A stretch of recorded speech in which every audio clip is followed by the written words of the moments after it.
Hello friends, welcome back to my channel. આજે આપણે બનાવીશું લીલા ચણા, વટાણા અને ફણગાવેલા મગનું સલાડ.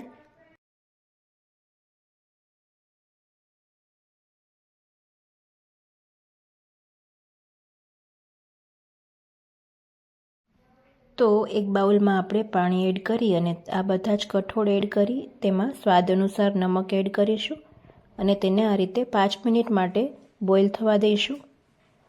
બોઇલ થઈ જાય ત્યારબાદ આપણે તેને સ્ટ્રેનરમાં ગાળી લઈશું, જેથી કરીને બધું જ પાણી અલગ થઈ જાય.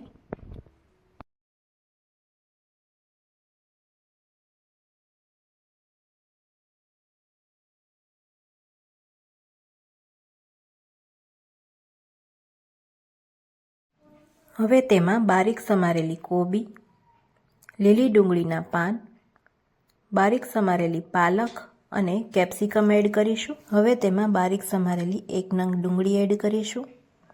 1 નંગ બારીક સમારેલું ટમેટું એડ કરીશું.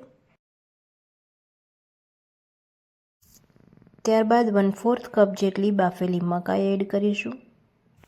હવે તેમાં 1 ટીસ્પૂન પાણીપુરી મસાલો એડ કરીશું, જેનાથી આ સલાડનો ટેસ્ટ ખૂબ જ સરસ આવશે. ત્યારબાદ 1 ટીસ્પૂન ચાટ મસાલો અને 1/4 ટીસ્પૂન જેટલો મરી પાવડર એડ કરીશું અને સ્વાદ અનુસાર નમક એડ કરીશું.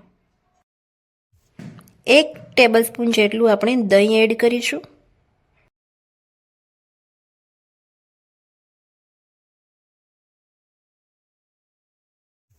હવે આ બધું બરાબર મિક્સ કરી લઈશું. ઉપરથી આપણે ફ્રેશ ધાણા ભાજી સ્પ્રિંકલ કરીશું. તો લીલા ચણામાં ફાઇબર ભરપૂર માત્રામાં હોય છે, જે આપણી ડાયજેસ્ટિવ સિસ્ટમમાં હેલ્પફુલ થાય છે. લીલા વટાણામાં વિટામિન ઈ અને વિટામિન સી તેમજ ફાઇબર ભરપૂર માત્રામાં હોય છે, જે આપણા બ્લડ શુગર લેવલને અને કોલેસ્ટ્રોલ લેવલને કંટ્રોલમાં રાખે છે. તો જો તમને મારી આ રેસીપી ગમી હોય તો તમે પણ ઘરે ચોક્કસથી ટ્રાય કરજો અને મને જણાવજો કે મારી આ રેસીપી તમને કેવી લાગી. Thank you for watching.